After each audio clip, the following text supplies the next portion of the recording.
For this reason, it is equally clear that such a conflict cannot be resolved through military means. We must resist the temptation to think that we can somehow shoot or bombard our way into a solution in the face of such a complex situation. Instead, we have to agree that only a comprehensive diplomatic approach, one that addresses the root causes of the crisis, secures the historical integrity and territorial integrity of DRC, and affirms the sovereignty of its people and their aspirations for freedom, justice, and development. That is what will establish peace, and enduring peace at that, in DRC. Such an approach must also bring together multiple stakeholders, regional states, international bodies, political organizations, civil society groups, and the Congolese government itself to dialogue and collaborate in order to explore, develop, and implement a lasting solution.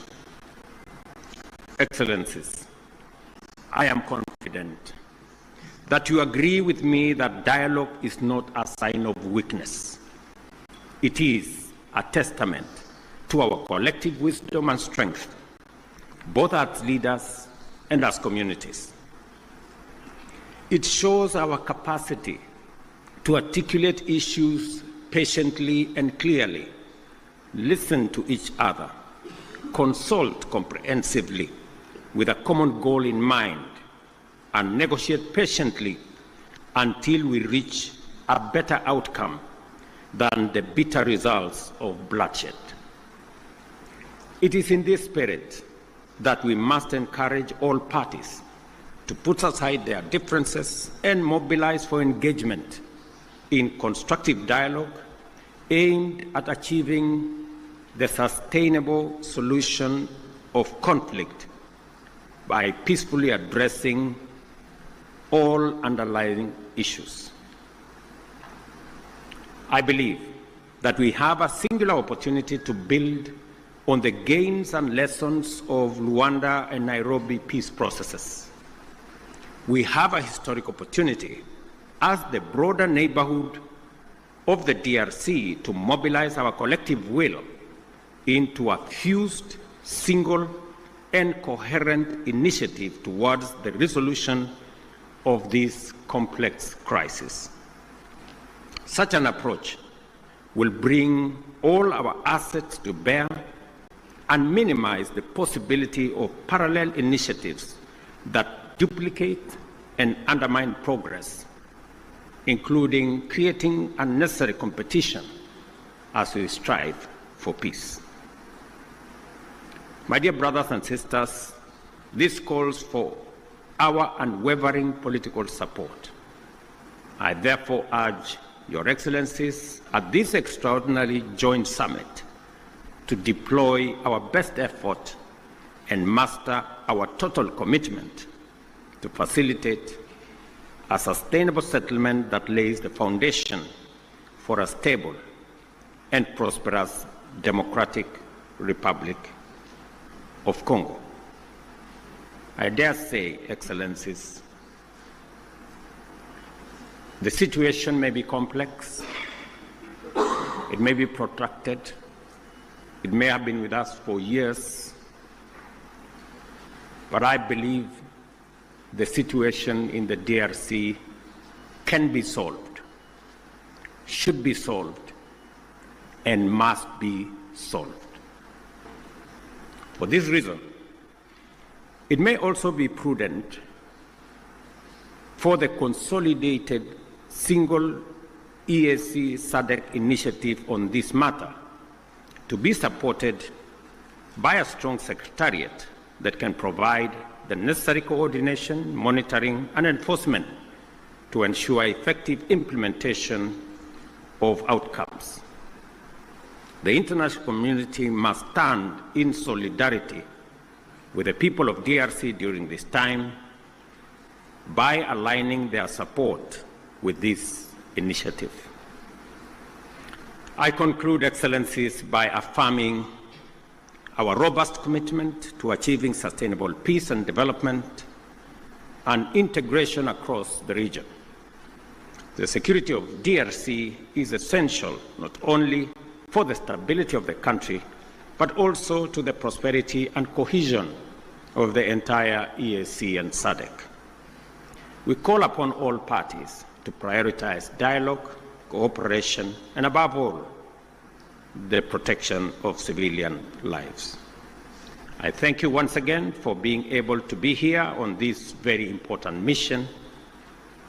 It is a historic mission because for the first time, two regional economic blocs come together as a testament of the seriousness of the challenge we face, but also underscoring our commitment to provide leadership to resolve this issue.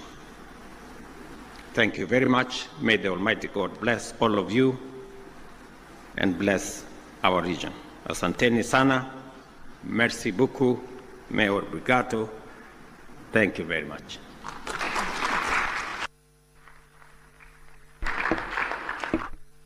Thank you. Thank you, Your Excellency. Dr. William Samuel Ruto, CGH, President of the Republic of Kenya and Chairperson of the East African Community. We're now going to have another statement from His Excellency Dr. Emerson Dambuzo Mnangagwa, President of the Republic of Zimbabwe, who is co-chair to this meeting and chairperson of the Southern African Development Community. Your Excellency, you may proceed to deliver your remarks. Thank you.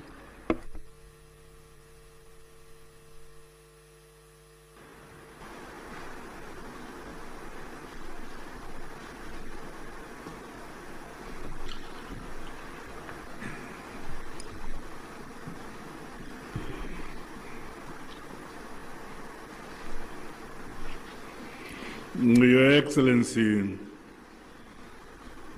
Mr. William Ruto,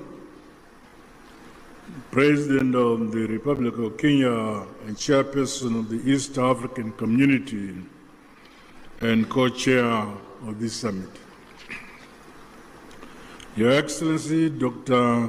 Samia Hassan, President of the United Republic of Tanzania and Chairperson of the Organ on Politics, Defense and Security Cooperation.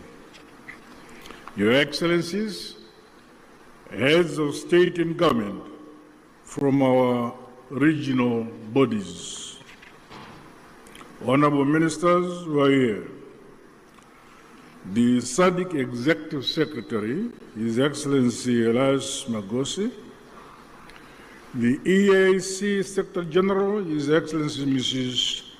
Veronica Ndua, comrades and friends.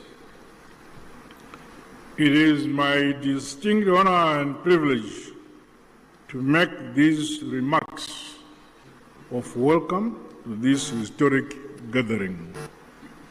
Firstly, may I express heartfelt gratitude to you, my dear sister and colleague, Your Excellency, President Dr. Samia Hassan, along with the government and people of the United Republic of Tanzania, for the warm welcome and gracious hospitality extended to my delegation since our arrival in this beautiful city of Dar es Salaam.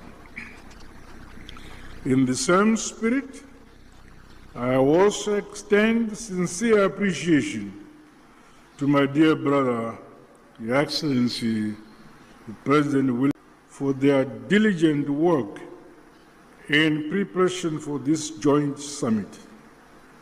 Your efforts have laid a solid foundation for our discussions today. Allow me, on behalf of SADC, the Republic of Zimbabwe, and indeed on my own behalf, to once again convey heartfelt condolences and deepest sympathies to the member states and families of the brave peacekeepers who lost their